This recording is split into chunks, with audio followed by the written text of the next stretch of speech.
Assalamualaikum warahmatullahi wabarakatuh. Kembali lagi dengan saya Armi Al-Ghifari. Sekarang kita akan membahas beberapa topik ya, yang ini sangat populer sekali topik ini dan sering sekali ditanyakan kepada saya, yaitu mengenai apa saja sih sebetulnya kekeliruan-kekeliruan yang sering kali dilakukan oleh kebanyakan newbie di dalam mengerjakan Facebook Ads.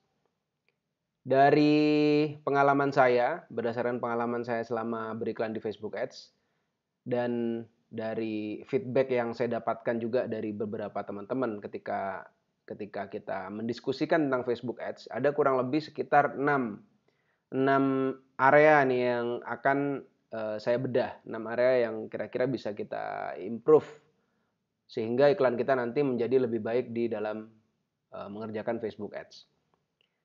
Pertama adalah ya di bagian produk. Produk ini Anda bisa lihat di layar laptop Anda di Xmind, yaitu produk. Apa saja sebetulnya yang sering keliru dilakukan oleh banyak advertiser atau banyak pebisnis online. Oke, ini sudah pernah saya bahas beberapa kali dalam beberapa video yang terpisah, tapi saya bahas lagi aja biar Anda yang baru saja mungkin menonton video ini bisa menyimak tanpa harus melihat video yang lain. Yaitu yang pertama adalah mengenai margin. Kebanyakan marginnya kekecilan. Margin kekecilan itu berapa Mas Armi? Margin kekecilan adalah margin, ya saya kasih definisinya di sini. Margin yang tidak mampu menutupi biaya iklannya sendiri.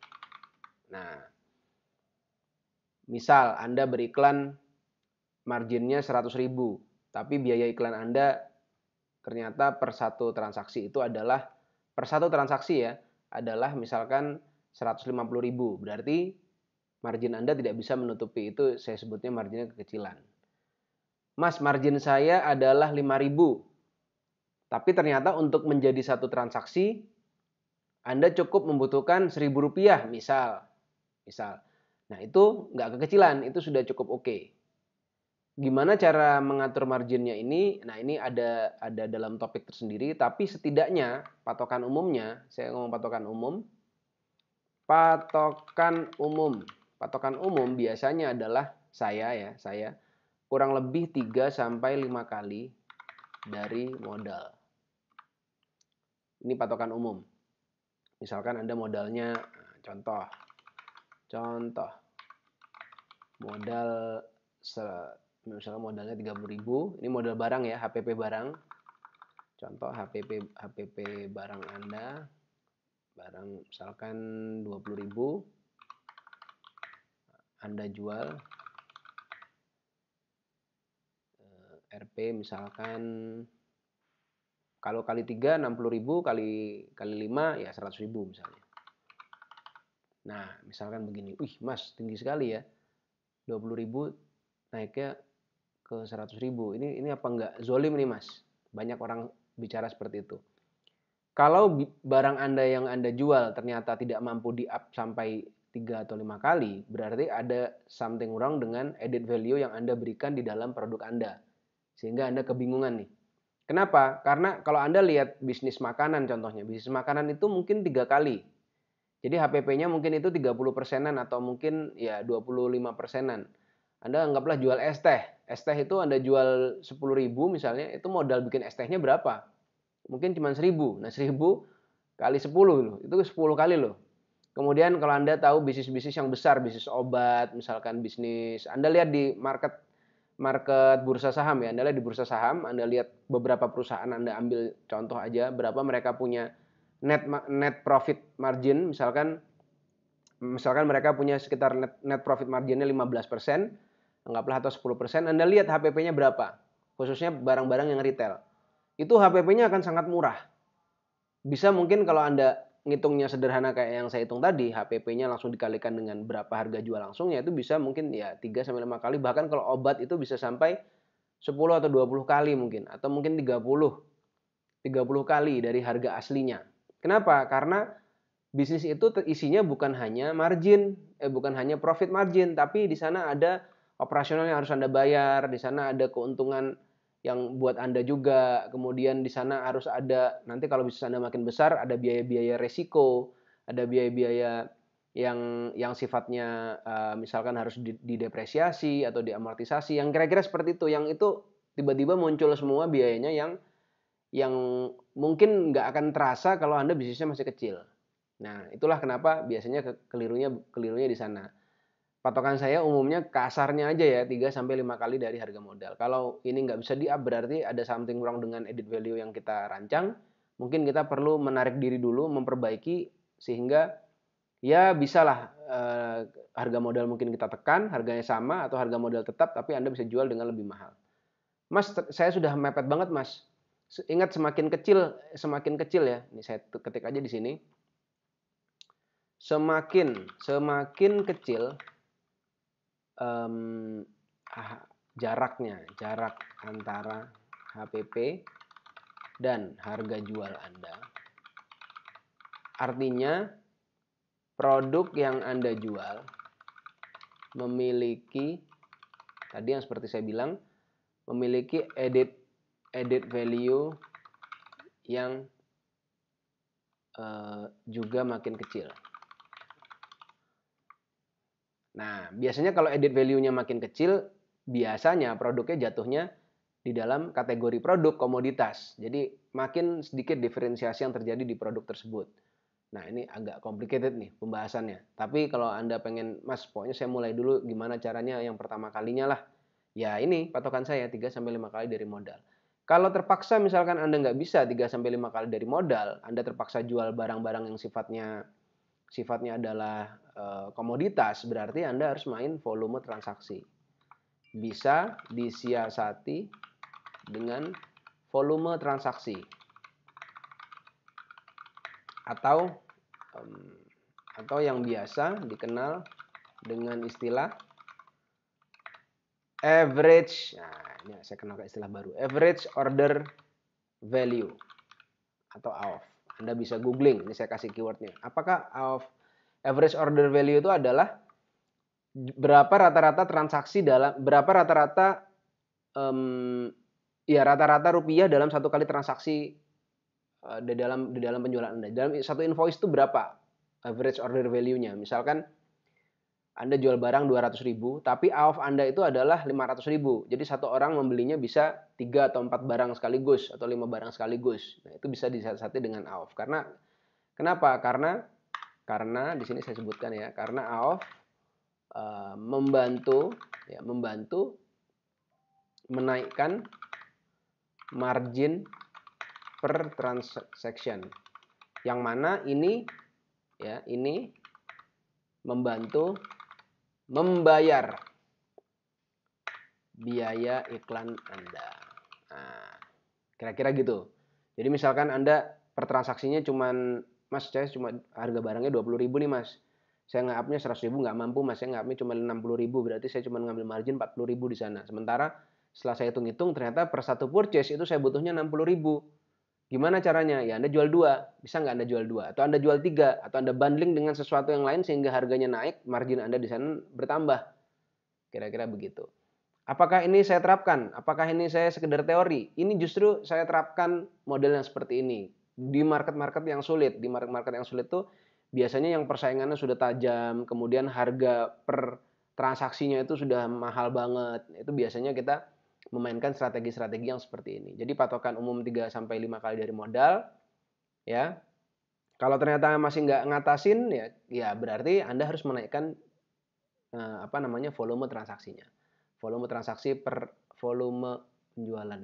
Volume bisa disiasati dengan volume per transaksi mungkin. Kira-kira gitu. Oke, berikutnya adalah mengenai produk yang terlalu mudah dibandingkan di marketplace. Sorry, ini tadi sedikit saya skip karena ada sedikit masalah. Produk yang terlalu mudah dibandingkan di marketplace. Maksudnya gimana nih, Mas? Kebanyakan orang ketika dia berjualan online ya, dia ngambil barangnya itu dari marketplace. Nah, ketika dia ngambil barang dari marketplace, dia pasanglah di tokonya dia, dan itu mulai dari gambarnya semuanya sama dengan apa yang ada di marketplace, sehingga orang itu gampang nyarinya di marketplace. Oh, dicari ternyata ketemu, gampang sekali gitu. Nah, gimana cara menyiasatinya atau gimana cara mengatasi masalah-masalah seperti ini? Ya, ada beberapa yang sudah saya ketik di sini. Yang pertama adalah bundling dengan produk lain. Jadi ketika Anda berjualan di toko online Anda sendiri, barangnya adalah barang orang lain, atau barang yang memang Anda sudah diberi hak untuk menjual barang tersebut, maka Anda bisa bundling dengan produk yang lain. Ini strategi bundling ini cukup efektif dan Anda tidak mencederai dalam tanda kutip reseller-reseller yang lain, atau Anda tidak mencederai perjanjian Anda dengan pemilik produk yang aslinya. Misalkan takutnya Anda cutting price gitu misalnya, itu jangan sampai ya Anda cutting price dengan marketplace. Jadi Anda jualan ternyata lebih murah daripada prinsipal yang jual. Itu strategi kalau seandainya Anda bundling. Jadi kalau Anda bundling nanti akhirnya si produk tersebut itu keunggulan Anda adalah di offernya. Produk yang Anda jual itu keunggulannya di offernya. Anda offernya adalah produk X ditambah dengan mug cantik misalkan, ditambah dengan payung, ditambah dengan piring, ditambah dengan apa something yang akhirnya orang itu jadi nggak relevan lagi yang ada di marketplace, sehingga belinya di toko Anda. Kemudian berikutnya, strategi yang berikutnya adalah rebranding. Rebranding ini juga agak tricky juga. Kebanyakan orang menerjemahkan rebranding itu hanya sekedar dengan mengganti packaging, ya mengganti packagingnya tok. Barang apapun diganti packagingnya, padahal itu kurang bagus. Jadi kalau memang Anda mau ganti packaging atau Anda mau rebranding, ya pastikan dulu barang itu boleh di rebranding. Jadi jangan sampai Anda beli sabun Lifebuoy di toko terus Anda kasih nama sabun pembersih jerawat misalnya, atau sabun untuk menyembuhkan jerawat, padahal pas dibuka dalamnya ternyata Lifebuoy. Ya gimana ya, itu bisa jadi nipu ya, atau saya juga kurang paham, tapi itu nggak etik lah seperti itu. Rebranding yang saya maksud di sini adalah memang barang-barang yang white label, yang bisa Anda beli di marketplace itu boleh memang secara prinsipal, oleh prinsipalnya boleh dijual, di rebrand lagi, diganti dengan brand yang baru. Biasanya ini terjadi di produk-produk yang produk digital, itu boleh rebranding. Kemudian cara lain ini adalah apa ya? Selain dengan bundling, kemudian dengan rebranding, cara lain itu ya Anda memiliki produk sendiri. Nah, ini Anda memiliki produk sendiri. Ketika Anda memiliki produk sendiri, ya mau di marketplace ditemukan, mau di toko Anda, ya itu apapun, itu semuanya masuk ke kantong Anda. Nggak peduli barangnya ada di mana, malah justru Anda sangat terbantu dengan adanya marketplace kalau Anda punya produk sendiri. Itu kira-kira. Kemudian berikutnya yang ketiga adalah permasalahan yang ketiga ketika orang barusan jualan online itu adalah tidak memberikan diferensiasi atau barangnya mudah ditemukan substitusinya. Tidak memberikan diferensiasi itu ya sama-sama aja barang yang Anda jual itu dengan barang lain sejenis itu kayak nggak ada bedanya, nggak ada kelebihannya. Misalkan Anda jualnya apa ya? Anda jual sapu gitu. Sapu yang Anda jual ini kelebihannya apa? Ya sama aja sih kayak sapu yang ada di Tokopedia, yang ada di Bukalapak. Ya kenapa barang Anda lebih mahal gitu kira-kira. Biasanya kalau sudah mulai nggak ada diferensiasi, ingat ya nggak ada, mulai diferensiasinya mulai kecil-kecil itu biasanya mulai ada namanya price war, ada namanya Anda perang harga. Begitu sudah terjadi perang harga, ya pasti hukum ekonominya berlaku, yang paling murah itu yang menang. Ya seperti yang terjadi di market efisien yang kita lihat di marketplace itu, yang paling murah itu yang menang biasanya. Nah, makanya perlu ada diferensiasi. Kalau terhadap produk sendiri, ya ini kekeliruannya, kalau dia punya produk sendiri, diferensiasinya itu tidak ada keunggulan yang spesifik biasanya. Ini kekeliruan ya, tidak keunggulan yang spesifik, biasanya hanya berbeda angle iklan. Nah, angle iklan. Hanya memperbarui packaging. Memang packaging atau angle iklan itu bisa menciptakan diferensiasi, tapi secara inti dari produknya sendiri itu jangan sampai ternyata memang nggak ada bedanya dengan yang lain. Pada saat Anda beriklan pertama kali, Anda akan menang, bagus, tapi in the long run, dalam jangka panjang, Orang akan mulai mencium, oh ternyata sama aja nih barang yang ini dengan yang itu, kok ini lebih mahal ya? Wah ini trik marketing gitu misalkan. Starbucks misalkan, Starbucks itu dia berjualan harganya mahal dengan dibandingkan dengan Anda beli Nescafe atau apa. Tapi apakah dia hanya bermain angle iklan atau dia hanya memperbaiki packaging? Enggak. Starbucks dan Nescafe itu punya market yang berbeda dan Starbucks dan Nescafe itu punya produk yang berbeda walaupun dia jualan kopi, sama-sama jualan kopi. Jadi sebetulnya itu different dari segi value-nya itu sudah different antara produk berdua ini. Jadi ini tidak bisa kita compare antara Starbucks dan Nescafe. Kenapa? Starbucks itu segmennya itu adalah orang yang dine in, ngopi di tempat, kemudian memang positioning dari Starbucks itu adalah tempat di antara kantor dan rumah. Sedangkan Nescafe itu ya dia jualan kopinya yang dengan harga terjangkau yang bisa dinikmati oleh semua kalangan. Starbucks tuh enggak. Karena yang dijual tuh place-nya. Makanya dalam COVID seperti sekarang, COVID-19, Starbucks cukup terdampak karena value-nya itu melekat dengan tempatnya. Begitu tempatnya nggak boleh didatengin, orang tuh mulai lupa tentang Starbucks. Mulai kayak jadi biasa aja dibandingin dengan kopi-kopi yang lain. Malah ketika di rumah, ya beli kopi yang mungkin rada mahal lagi lah dari Starbucks kalau dia pecinta kopi ya. Karena beberapa teman-teman saya yang pecinta kopi banget, katanya Starbucks tuh ya biasa aja kopinya. Yang dijual ya space-nya dan kemudian cozy dan kemudian suasana ketika orang berkumpul itu Starbucks. Sedangkan kalau Nescafe itu yang dijual produknya. Nah itu sudah berbeda. Jadi kalau Anda punya produk, Anda jual, yang tadi misalkan diferensiasi yang saya bilang itu yang seperti itu. Jadi kalau Anda produknya kira-kira sama, Anda harus berikan ini different loh sebenarnya value-nya. Saya nggak jual sapu, tapi saya jual sapu yang ergonomik ketika nyapu punggung nggak sakit walaupun nyapunya 2 jam gitu misalkan. Nah itu adalah diferensiasi. Kalau produk orang lain ya berarti ini kan kalau produk Anda sendiri nih ceritanya. Kalau produk orang lain di mana Anda menjadi reseller berarti ya Anda punya kelebihannya atau Anda diferensiasinya. Saya yang biasa saya lakukan itu adalah memperbaiki layanan. Jadi layanan saya bedakan dengan orang lain. Saya kasih promo, saya kasih voucher, saya kasih lebih cepat ngirimnya, saya kasih packaging lebih menarik di sana.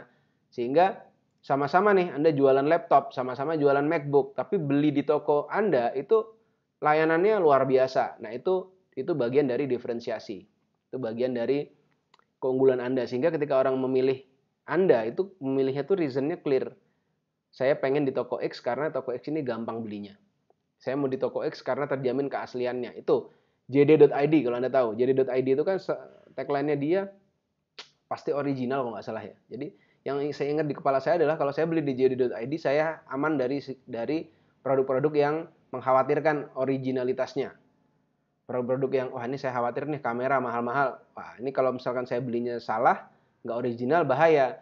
Nah, saya belinya di jd.id. Itu kira-kira mengenai produk. Nanti akan kita lanjutkan dengan pembahasan di bab-bab yang lain yang masih banyak nih. Market, konten, landing page, Facebook Ads, dan kinerja CS.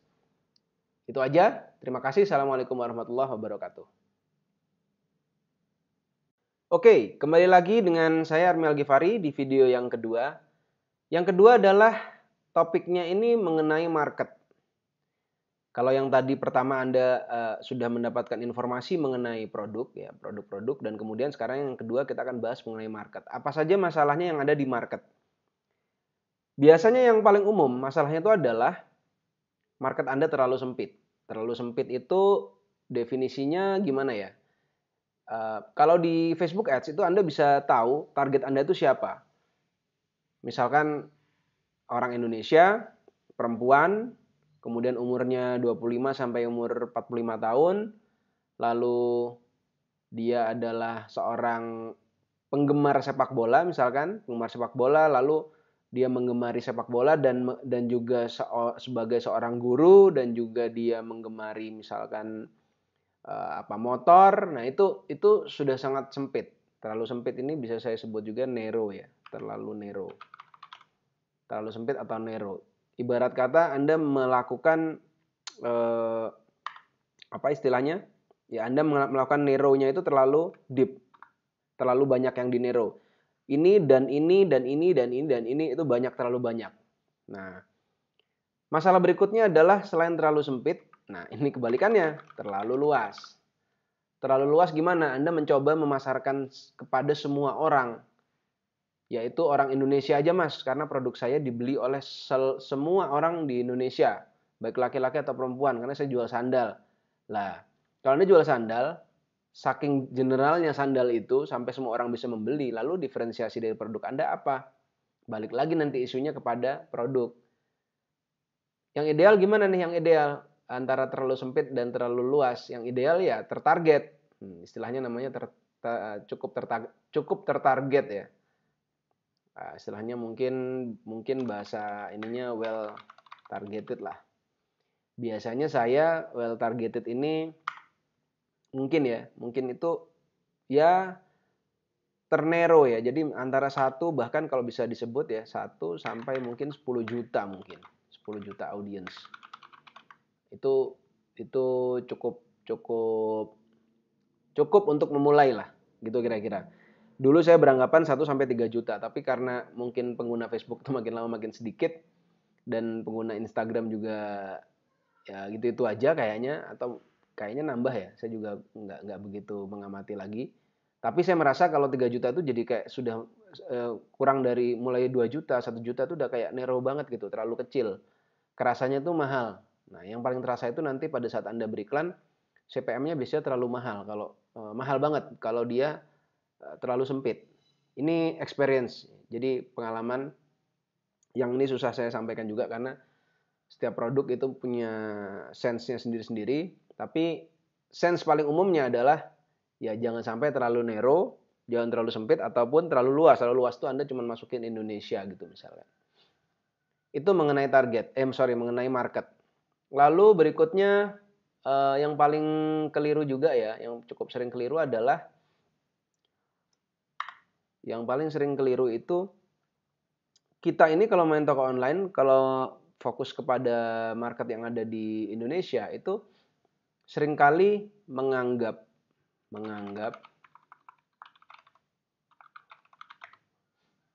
market menganggap audiens Facebook atau menganggap audiens setara. Nah, menganggap audiens itu semuanya setara. Setara itu maksudnya gimana? Setara itu ya saya kasih keterangan aja di sini. Setara artinya tidak membedakan pengetahuan yang dimiliki oleh audiens kita terhadap produk kita atau solusi yang kita tawarkan.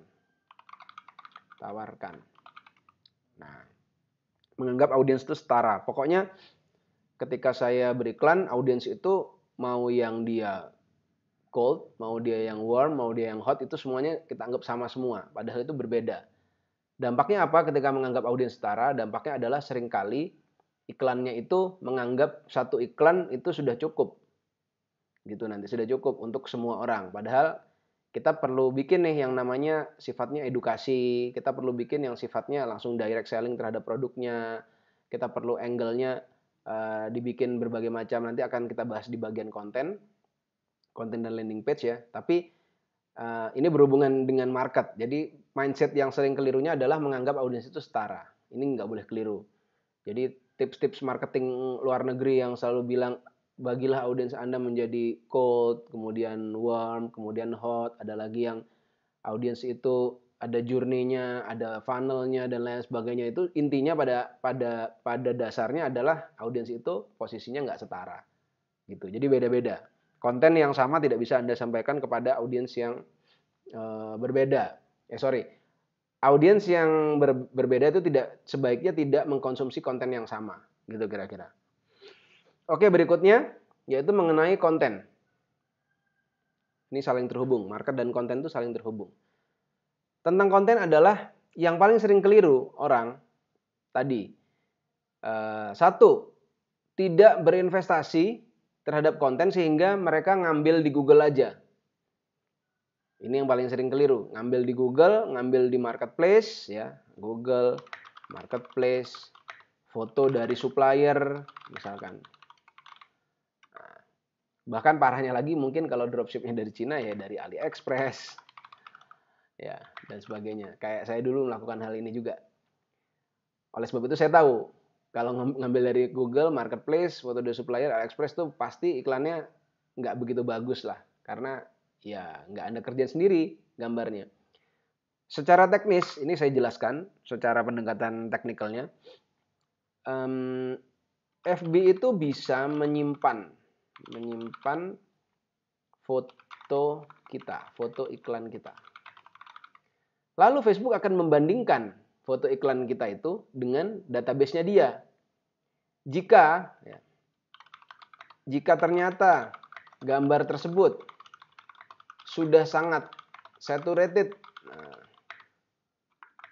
di database-nya Facebook, database-nya FB, maka FB akan menganggap iklan Anda atau gambar yang Anda pasang, Anda gunakan sama dengan yang lain. Sehingga delivery-nya akan disesuaikan. Nah, disesuaikan. Ini udah kayak apa aja disesuaikan. Jadi ketika gambarnya masuk ke dalam database Facebook, Anda pakai iklan. Nanti Facebook itu akan bandingkan dia dengan gambar-gambar yang lain. Apakah Anda melanggar copyright? Apakah pernah ada advertiser seperti Anda ini mengupload kemudian gambar itu melanggar copyright tertentu? Kalau iya, maka Anda akan di-delete. Ini saya tahu karena berdasarkan pengalaman. Saya menggunakan video-video zaman dulu ya, zaman 3-4 tahun yang lalu saya menggunakan video-video dari AliExpress, saya pakai video-video dari YouTube. Zaman masih ya istilahnya agak-agak nakal-nakal gitu, gambarnya diambil, videonya diambil, kemudian di-cut, lalu di-upload, ketahuan sama Facebook bahwa itu melanggar copyright. Nah, berarti kan Facebook punya database pembanding bahwa ini copyright atau mungkin ditandai oleh orang. Kalau database nggak tahu, kalau Facebook nggak tahu, maka Facebook akan nanya tuh biasanya ke audiensnya, Anda terganggu nggak dengan iklan ini? Mungkin di antara Anda ada yang sudah pernah ditanyain sama Facebook secara random, iklan ini bohong nggak, iklan ini benar nggak gitu. Nah itu akan ketahuan oleh Facebook dan begitu ketahuan itu akan di-adjust sama Facebook itu, dikurangi deliverynya, dinaikkan CPM-nya, diturunkan CTR-nya di iklan Anda itu di delivery ke orang-orang yang nggak convert gitu kira-kira. Itu bahayanya. Secara intrinsiknya Facebook ya, secara ekstrinsiknya Facebook di luar Facebook, ya yang namanya ngambil gambar dari Google itu kan pasti istilahnya berarti sudah banyak sampai dia ketemu sampai Anda googling dan kemudian ketemu, artinya kan sudah banyak itu yang googling. Bisa sampai Google itu tahu bahwa gambar itu yang paling populer gitu misalnya. Berarti ya dengan kata lain gambar Anda itu nggak unik dan ya banyak dipakai orang. Ya itu menyebabkan orang bosen. Karena setiap orang bosen pasti Facebook akan menurunkan kualitas delivery dari iklan Anda. Nah itu diawali dari apa? Ngambil gambar dari Google ini diawali dari mindset apa? Diawali dari mindset bahwa menganggap gambar atau video itu nggak penting buat iklan. Padahal ya ini adalah core of the core dari sebuah iklan. Karena apa? Karena ini konten. Bayangkan Anda lihat YouTuber bikin video 5 menit. Betapa susahnya mereka bikin video. Take di gambar sini, gambar situ, foto dari arah sini, foto dari arah situ, invest di kamera, invest di mana. Sehingga Facebook melihat konten itu harus dilindungi. Konten itu adalah king-nya gitu kira-kira ketika jualan. Oleh karena itu, itulah nanti yang paling diukur sama Facebook. Bahkan itu masuk dalam metrik perhitungan sebuah true value ya, sebuah true value dari iklan kita. Nanti kalau Anda masuk ke KK, Anda akan tahu kelas konversi, Anda akan tahu true value itu seperti apa. Jadi masuk dalam algoritmanya Facebook true value-nya sehingga itu akan dipertimbangkan. Simpelnya adalah ya Anda investasilah ke dalam gambar dan video yang secara serius. Gitu ya. Kalau perlu Anda membuat studio mini. Bikinlah studio mini. Saya punya studio sendiri di kantor untuk foto. Invest kita, beli kamera yang bagus, beli lensa yang bagus, beli peralatan, beli lighting, beli lampu, beli ya segala yang dibutuhkan untuk menghasilkan gambar oke secara repetitif terus-menerus produksi tanpa harus kita nyewa-nyewa terus. Karena sudah terlalu banyak yang dibuat foto dan videonya. Sorry ini backgroundnya azan asar, tapi saya nggak stop ya karena ini saya rekaman. Agak malas aja kalau tiba-tiba stop, nanti pas diulangin jadi nggak nyambung. Jadi mohon maaf, saya teruskan dulu. Berikutnya adalah mengenai landing page. Landing page. Nah, ini dia. Yang isunya cukup banyak yang saya bahas juga di kelas konversi. Apa kekeliruan-kekeliruan yang paling sederhana? Yang paling sering dilakukan oleh orang. Ini saya kecilin dulu aja. Yang paling sering dilakukan oleh orang adalah pertama, terlalu sederhana landing page-nya. Gambar, taruh di landing page, kelar. Ya, terus gimana nih kata-katanya? Kata-katanya asal-asalan aja. Mas kan ini kan nggak penting mas, yang penting orangnya nanti ngechatting terus beli. Iya, itu mungkin zaman dulu banget, ketika internet belum begitu booming. Sekarang orang bisa bandingin sama Tokopedia, sama Shopee, sama yang lain. Orang tuh akan lihat ini serius atau enggak dari desain yang Anda masukkan di dalam landing page itu. Gambarnya, teksnya. Itu ya. Jadi jangan terlalu sederhana. Kasih keterangan-keterangan yang jelas. Yang kedua, landing page Anda itu landing page Anda, kata-katanya itu kurang ada argumentasinya. Kenapa orang itu harus beli? Karena sebetulnya landing page itu harus menjawab pertanyaan, kenapa orang harus membeli produk Anda dari Anda? Nggak dari orang lain. Bahkan ya produk orang lain beli di orang lain itu lebih berarti ya memang itu derajat perbandingannya. Kalau Anda nggak bisa membuktikan di dalam landing page itu, Anda nggak bisa berargumentasi bahwa kamu harus beli loh barang ini dari saya, berarti kalah. Yang lebih parah lagi, Anda tidak berargumentasi, Anda cuma memberikan informasi di situ, informasi gitu tok, udah. Ya, buat apa akhirnya ada landing page? Gitu ya. Lalu berikutnya yang ketiga adalah mengenai ini, terlalu panjang bertele-tele seperti mengarang bebas. Ini sangat-sangat umum sekali saya lihat. Bikin landing page panjang banget. Panjang tapi argumentatif sih nggak apa-apa. Memang ada hal-hal yang harus dijelaskan di sana. Tapi kalau panjangnya kayak kopas-kopas dari misalkan jual baju adalah kayak mengarang bebas gitu ya. Saya ngajar sudah 2000-an orang lebih, 3000 malah mungkin hari ini. Terbanyaknya saya ngajar di NES, New Entrepreneur, saya sampai lupa ya, New Entrepreneur Special Training yang waktu sama Facebook Ads official kita keliling Indonesia.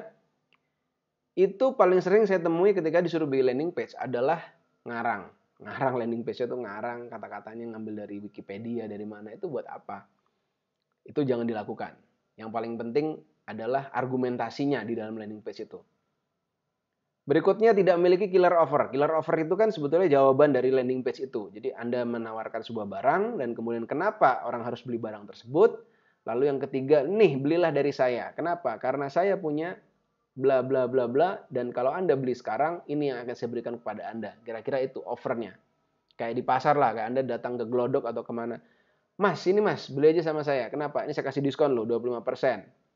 Pertama saya kasih diskon. Yang kedua, ongkir nggak harus bayar. Masnya nggak harus bayar. Ongkir saya yang tanggung, misal. Terus yang ketiga, mas kalau beli lagi saya kasih kupon. Beli lagi di sini dapat 20%. Kira-kira gitu misalnya. Wah ini killer banget nih. Sementara toko sebelahnya harganya lebih murah dikit nih lebih murah harga toko sebelah. Misalkan Anda datang tokonya beli kamera 10 juta, yang ini 9 juta 800 ribu. Tapi waktu masuk nggak dilayanin. Waktu masuk nggak dikasih diskon lagi apa-apa. Waktu Anda masuk ke sana pelayanannya juga jutek, terus kemudian ongkir Anda harus bayar lagi. Yang mana aduh nggak menyenangkan gitu beli di situ. Akhirnya orang tetap beli di yang mahal gitu. Itu bagian dari killer offer. Berikutnya adalah harga diterima konsumen terlalu mahal. Ini yang paling sering terjadi.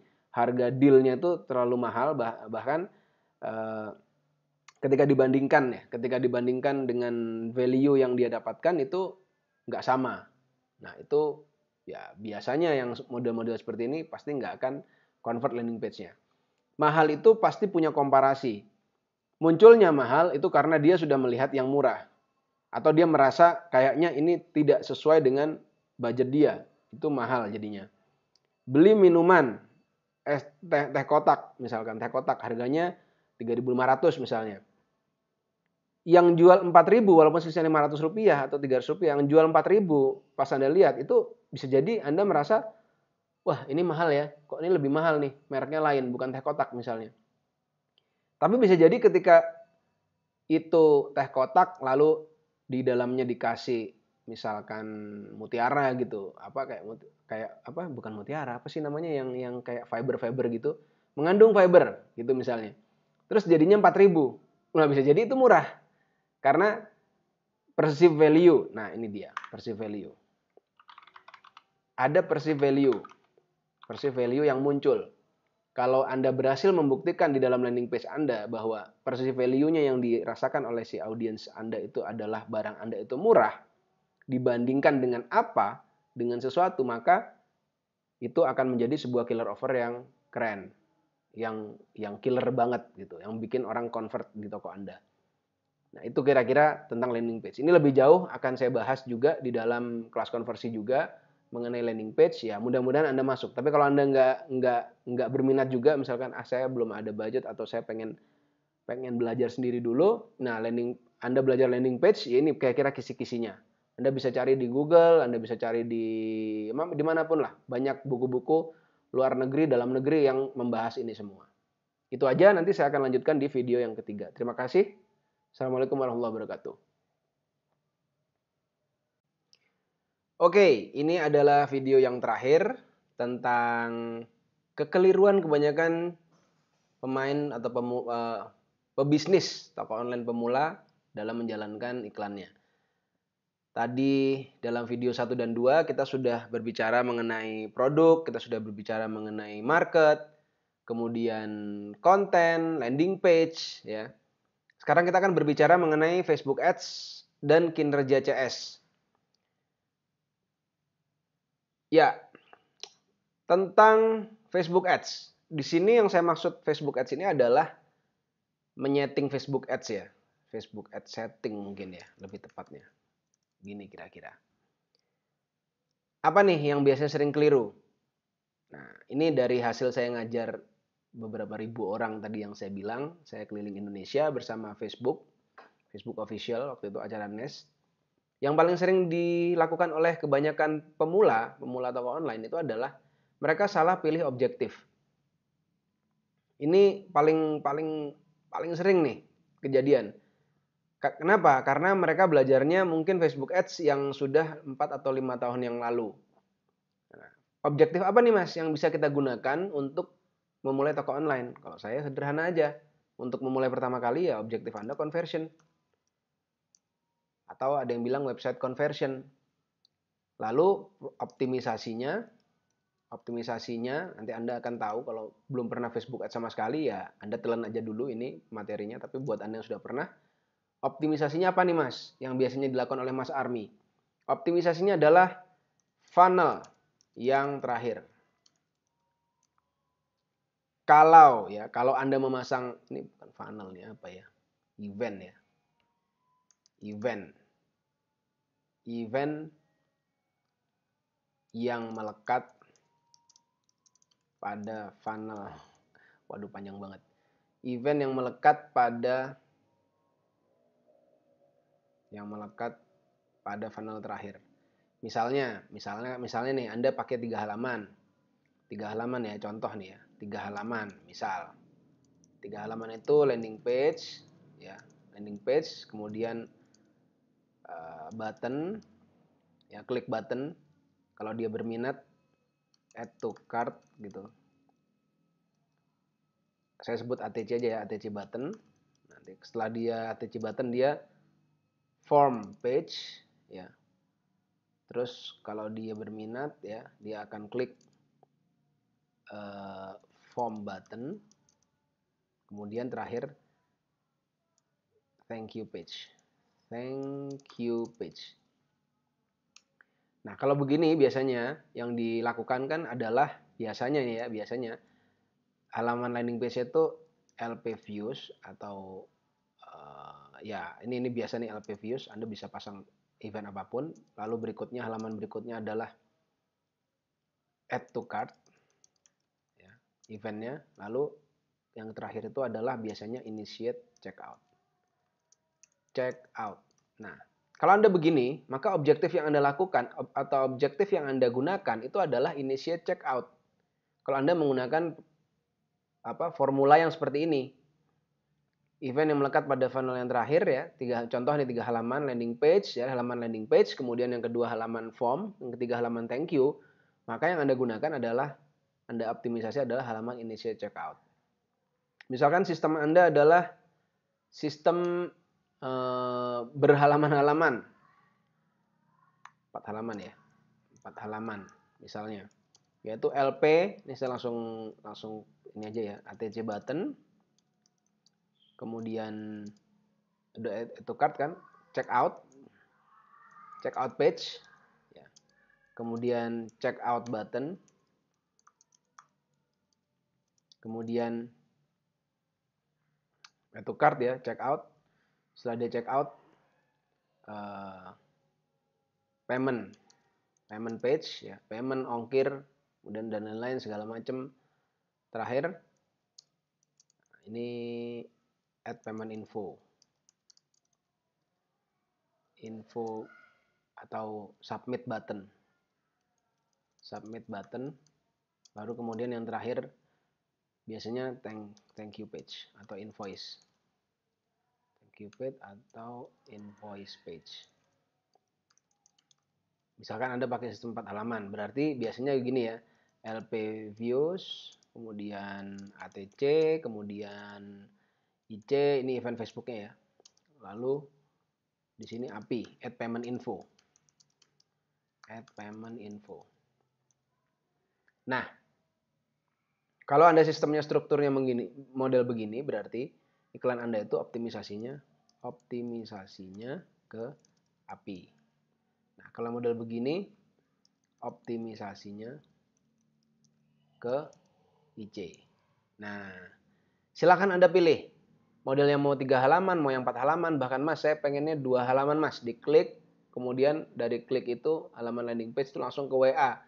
Bisa nggak tuh? Nah, saya walaupun ya saya bilang bisa. Saya ada beberapa materi yang saya ajar di KK, di kelas konversi, ini bisa. Tapi nggak untuk semua toko dan itu biasanya untuk fase awal-awal aja. Kalau Anda pengen besar tokonya ya harus menggunakan yang sistem 3 halaman ini atau bahkan 4 halaman. Itu ya. Kenapa mereka melakukan seperti ini? Conversion itu dilakukannya seperti ini supaya pixel Anda itu cepat mature dan cepat mengetahui siapa sebetulnya audiens yang memang menyukai barang yang Anda jual. Kalau Anda bertele-tele masuk lagi ke engagement, Anda masuk lagi kemana, itu kalau untuk toko online pemula nggak dianjurkan karena cost Anda akan sangat mahal.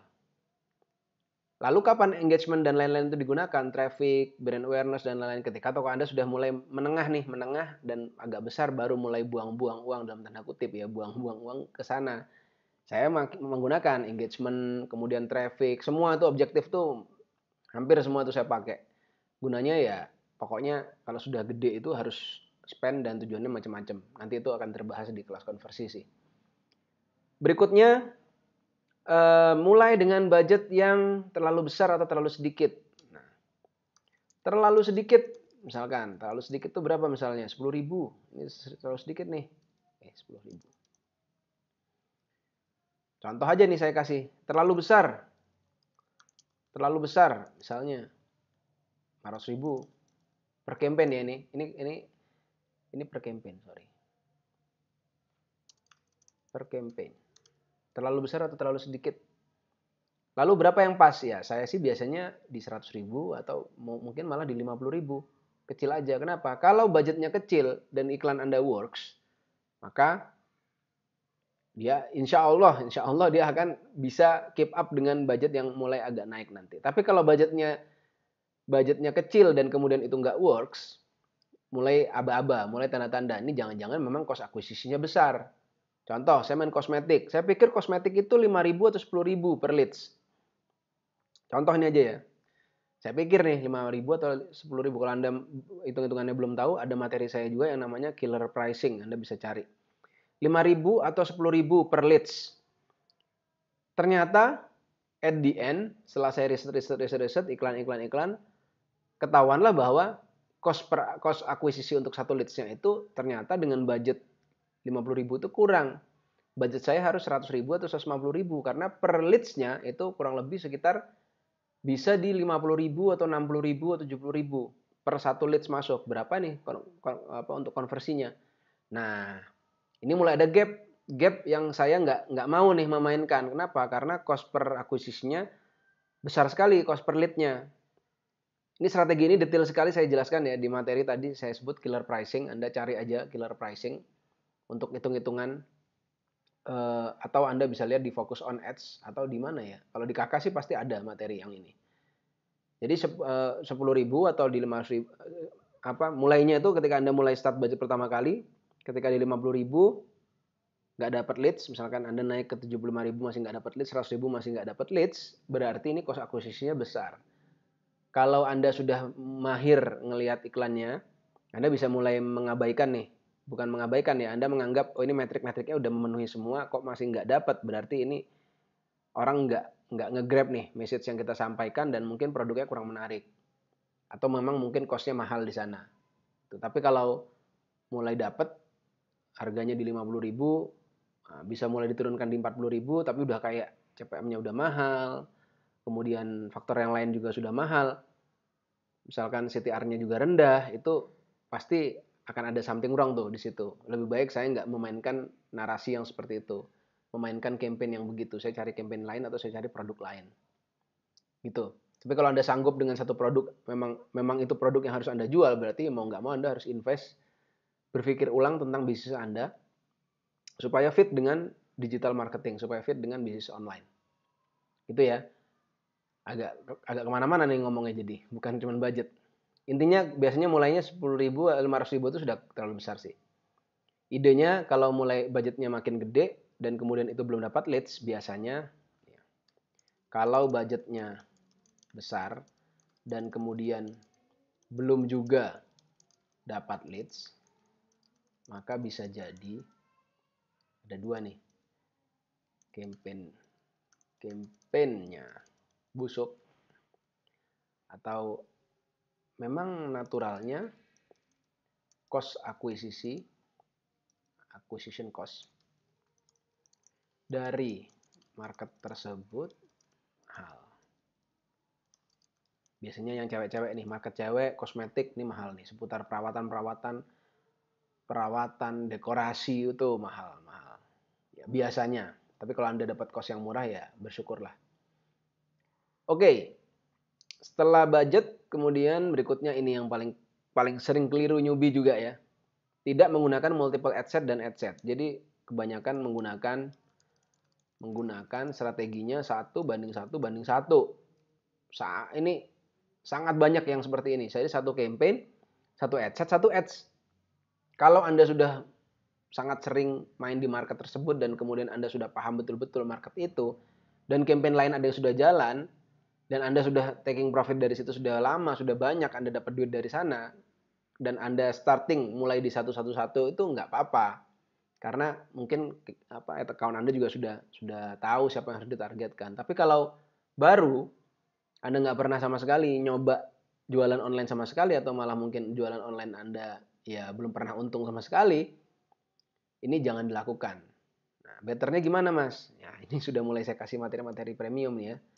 Better atau best practice. Best practice-nya itu adalah satu campaign, buat saya ya, satu campaign, 4 ad set, 4 ads. Tujuannya apa? Tujuannya adalah menyederhanakan campaign kita dan memudahkan Facebook itu untuk, istilahnya itu kita kita berusaha menyenangkan algoritmanya Facebook dengan beberapa choice dan beberapa pilihan. Adset di sini maksud saya adalah audience di sini. Jadi Anda membedakan di sini audiensnya.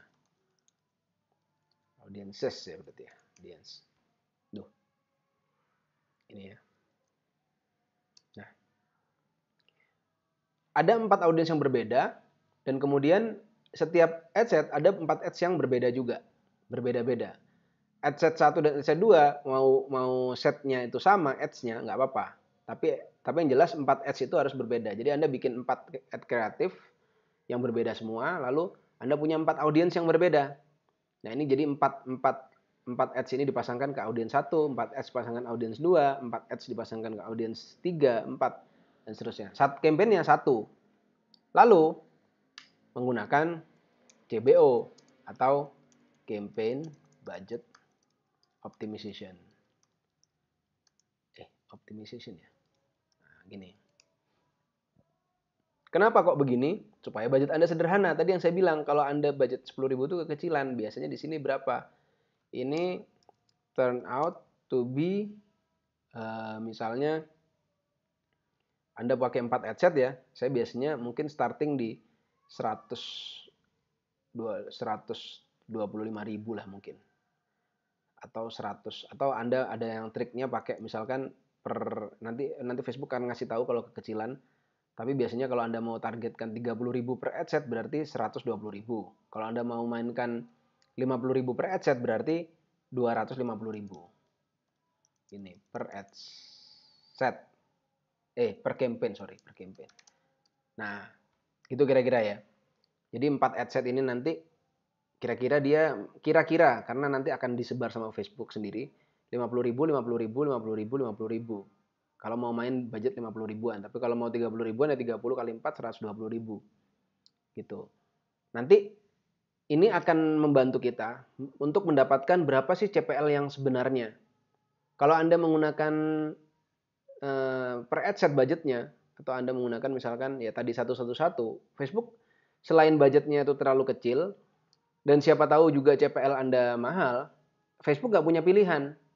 Untuk mencoba beberapa target dan beberapa materi iklan. Tapi kalau Anda punya beberapa target dan beberapa materi iklan, Facebook itu jadi disenangkan, dibahagiakan nih dengan adanya beberapa data, sehingga untuk mengejar CPL semurah-murahnya Facebook itu bisa gitu kira-kira.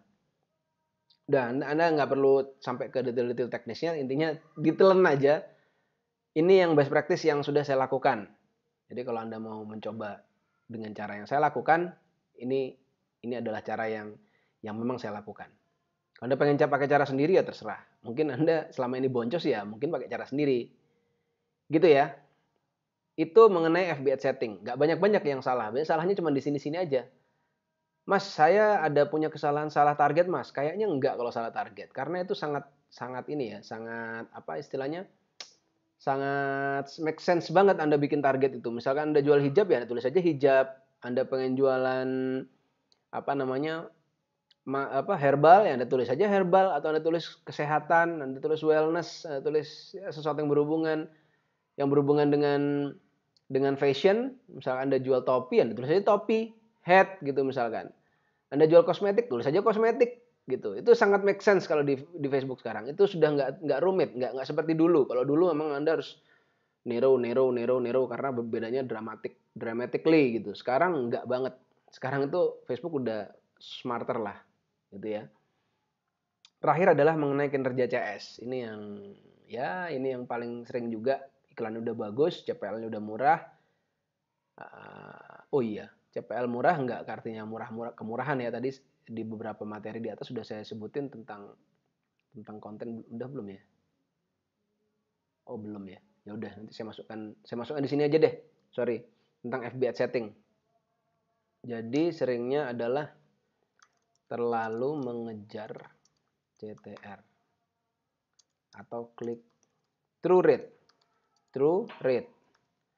Nah, kalau Anda terlalu mengejar CTR, apa yang akan terjadi? Ya. Nalar Anda nih, nalarnya adalah yang muncul dan itu keliru. Nalarnya adalah bikin clickbait. Nah, clickbait image. Berusaha keras berpikir bagaimana membuat audiens ngeklik iklan. Ada yang biasanya pakai gambar aneh, gambar nyerempet porn biasanya misalkan, atau gambar apa lagi ya, video terpotong. Ini semua melanggar TOS, melanggar ads policy Facebook. Jadi Facebook tuh nggak kepengen. Jadi ketika Anda berpikir terlalu mengejar CTR, bagaimana caranya membuat audiens itu ngeklik iklan kita. Facebook justru berpikir, di sisi Facebook, jangan sampai audiens itu ngeklik nggak sadar. Jadi Anda tuh kayak bertentangan sama Facebook, sedang melawan Facebook. Nah, yang paling benar adalah, yang benar.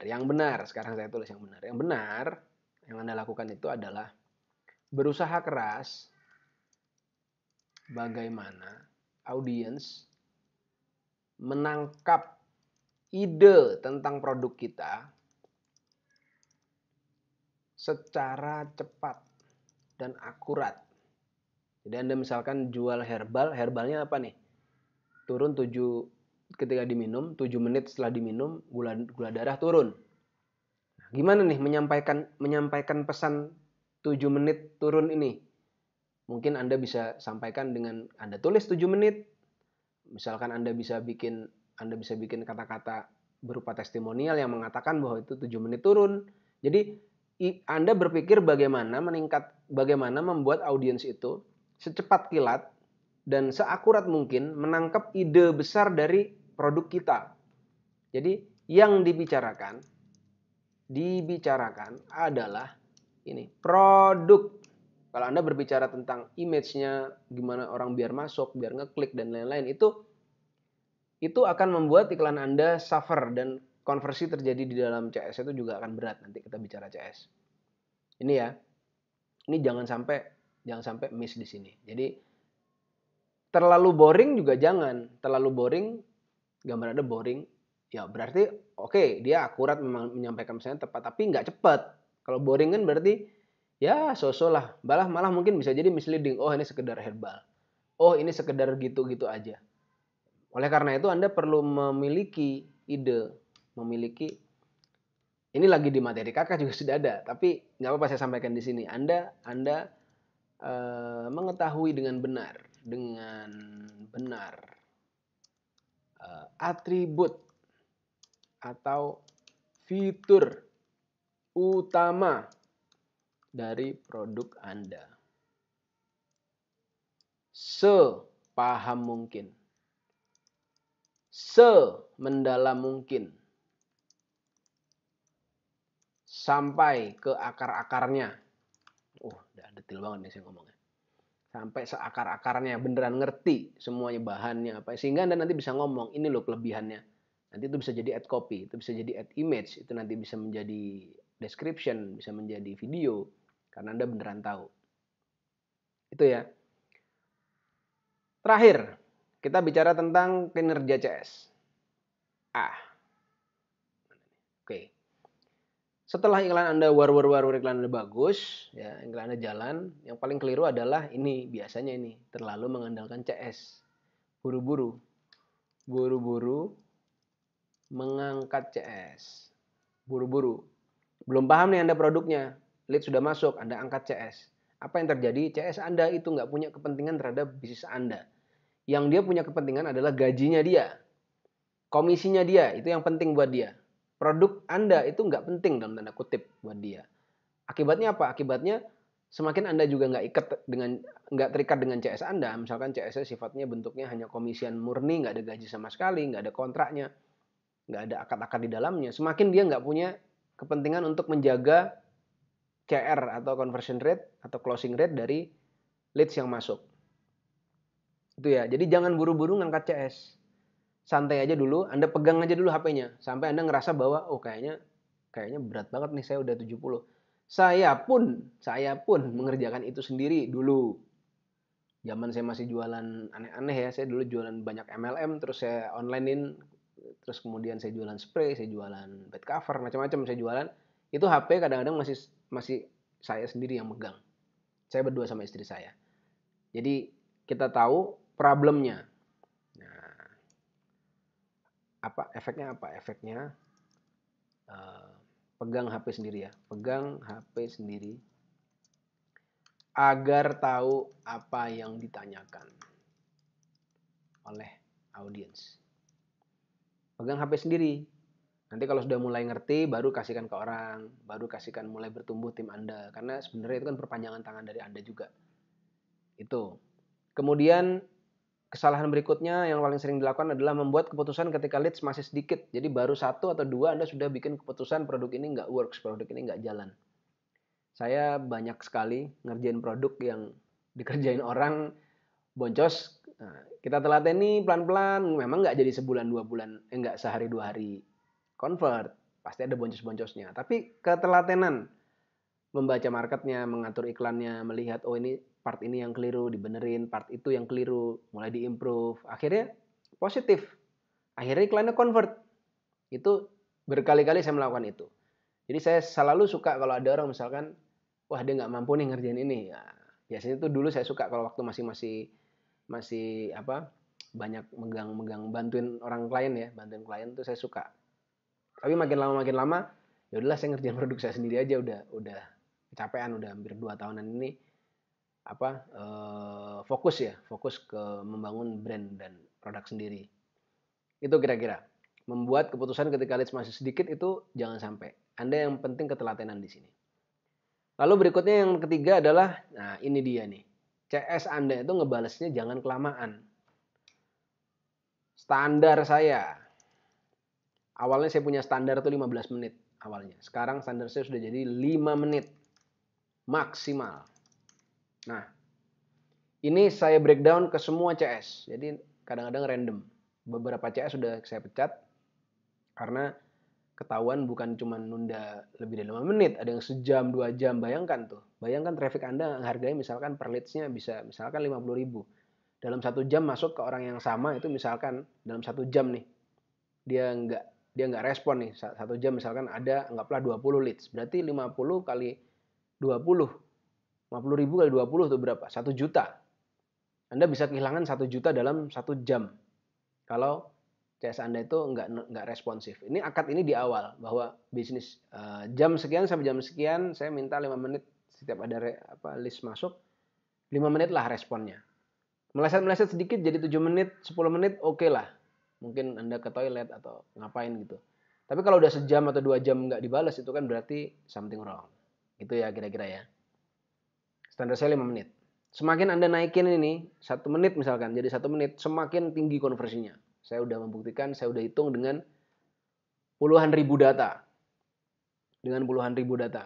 Dan itu works. Benar-benar ketika dinaikin angkanya, 15 menit jadi 10 menit, itu akan menjadi naik CR-nya, naikin lagi 5 menit ke 5 menit, naik lagi CR-nya 5 menit, ke 1 menit naik lagi CR. Saya belum sampai ke 1 menit ini karena satu dan lain hal. Nambah CS itu susah juga. Nyari orang yang beneran bisa diandalkan itu susah. Oke ya. Terakhir ya. Keempat ini tidak punya catatan konversi tiap CS. Anda tidak mencatat nih. CS apa, closingnya berapa, di mana angkanya itu tidak distandarisasi. Kalau saya menghitung, yang pertama saya hitung adalah CR total dalam sebulan itu berapa. Kemudian CR hariannya berapa. Kemudian ada CR namanya CR zero. Kalau di kami itu ada namanya CR zero days. Jadi zero day itu hari itu. Lalu CR 7 day. Lalu 14 hari. Lalu kemudian 1 bulan. Nah, 1 bulan itu ID-nya dihitung nanti setelah di bulan kedua. Karena setelah semua lead terconvert sampai kita bangun basis data. Basis data CR hariannya itu sebetulnya berapa, barang mana yang konversinya paling tinggi, CS mana yang responnya paling tinggi. Kemudian kita membuat analisa korelasi. Kalau dia cepat balasnya, maka dia akan naik CR-nya. Kemudian kita amati CS yang sangat fast respon, yang kita random sih belum sampai ngitung. Kami lagi bikin aplikasi untuk menghitung jam per jam waktu detiknya kapan dia membalas itu sedang dibuat. Tapi secara random kami melihat punya data bahwa CS tertentu itu ketika kita random dan kemudian dia balasnya itu cepat, biasanya dia punya komisi yang tinggi. Ada CS kami itu yang komisinya bisa sampai 1 orang itu bisa sampai pernah tembus di angka 70 juta nih sebulan. Ada yang 40 juta, ada yang ya ada juga yang 1 juta, 2 juta ada juga. Tapi ada juga yang CR-nya tinggi dan kemudian dia bisa ngelola leads banyak juga, terus banyak pelanggan-pelanggan tetap juga, jadi banyak banget uang yang didapatkan. Itu ya kira-kira ya catatan singkat dari saya mengenai CS ya. Saya review sedikit dari atas. Jadi ada kurang lebih 6 area yang seringkali newbie ini salah mengerjakannya dari segi produk, dari segi market. Produk itu biasanya salah harga, kemudian marginnya kekecilan, gampang ditemukan di marketplace, nggak punya diferensiasi. Lalu mengenai market juga biasanya marketnya kekecilan atau terlalu luas malah bahkan, dan kemudian mindset menganggap audiens itu semuanya setara, sehingga malas bikin konten, malas bikin landing page khusus yang akan berdampak dengan akhirnya kontennya juga sangat nggak banyak, satu produk kontennya sedikit, nggak punya komitmen terhadap produk, nggak mau foto, biasanya itu kekeliruannya. Kalau berikutnya ya landing page-nya akhirnya karena kontennya sedikit ya landing page-nya akhirnya sedikit juga atau asal-asalan bikinnya, males, pengennya langsung segera jualan, bikin hari ini, nemu produknya hari ini, jualannya langsung besok. Ya memang harus secepatnya, tapi kan harus disiapkan dulu semuanya. Bisa jadi satu produk itu disiapkannya bisa 2 minggu loh. Kadang-kadang saya bisa sampai 1 bulan. Mulai dari ngatur kontennya, ngatur fotonya, belum nyari modelnya, banyak tuh yang diurusin. Kalau foto ya fotonya di mana perlu ditentukan dulu. Jadi nggak terburu-buru juga. Lalu kemudian efeknya lagi ya karena tidak terlalu komitmen dengan produknya, akhirnya settingan Facebook Ads saya juga biasanya asal-asalan. Nah, yang umumnya ini sudah saya jabarkan ya, Anda tinggal ngikutin aja nih. Ini udah kayak rasa-rasa premium nih kalau menurut saya. Ya, objektifnya keliru, mulai dengan budget per campaign-nya juga salah, biasanya kemudian nggak menggunakan AdSense dengan tepat, terus terlalu ngejar CTR. Wah, tinggi-tinggian CTR. Saya pernah lihat ada course Facebook Ads CTR 40%. Wih, dianggap suhu. Lihat aja berapa konversinya. Saya udah ribuan kali ngeliatin iklan-iklan kayak begituan. Justru yang convert kadang-kadang CTR saya itu cuma 0,9, 1. Begitu CTR saya 8, 10, 15 tuh udah kayak yang udah nggak. Wah, itu pasti mahal dah. Ujung-ujungnya orang cuma nanya harga gitu, atau nanya-nanya nggak jelas gitu ya. Kemudian terakhir kinerja CS ini ujung tombaknya supaya Anda jadi duit beneran iklan Anda. Ini yang harus diamati. Yang paling core of the core-nya ini, CS balas terlalu lama. Udah saya kasih kuncinya ya. Jadi jangan balasnya jangan kelamaan kalau jadi CS. 5 menit, 2 menit, semenit pun cukup lah. Kalau bisa semenit. Jadi fast respon tuh kadang saya dulu sih berantem ya sama istri saya. Balasnya kelamaan kan namanya megang anak. Nah, akhirnya ya udah saya megang CS. Nanti saya standar saya ke CS pun saya ukur. Yang pemimpinnya juga saya sering saya tes. Japri gitu balasnya lama nggak? Kalau balasnya sering banget lama nge-reply-nya ke saya, berarti pasti anak buahnya juga lama tuh ngebalas-balasnya. Nggak termaintain, berarti kan sama HP jauh. Dan syukurnya ketika Anda sudah bisa memaintain standar lama membalasnya, waktu membalasnya, itu biasanya tuh akan naik. Insya Allah naik lah kalau untuk market di Indonesia. Itu core of the core-nya. Nge-reply-nya apa itu kadang-kadang menjadi nggak penting. Kadang-kadang di situ pembelajaran CS ada nge-reply ini dulu, pakai pertanyaan, pakai model begini, pakai apakah Anda itu oke lah, itu improvisasi yang minor-minor. Tapi yang mayor menurut saya adalah waktu. Balas langsung tek. Orang ngechat tek balas. Gitu. Lalu kemudian dicatat berapa konversinya tiap-tiap CS. Ini kesalahan, tapi kalau Anda awal-awal juga oke, pelan-pelan juga nggak apa-apa. Karena ini nanti akan kepakainya setelah toko online Anda mulai menengah atau mulai besar, itu penting sekali punya catatan. Itu aja mungkin dari saya, terima kasih. Videonya cukup panjang, mudah-mudahan bisa memberikan gambaran kepada Anda bagaimana mengerjakan toko online yang profesional dan menghasilkan uang. Terima kasih. Assalamualaikum warahmatullahi wabarakatuh.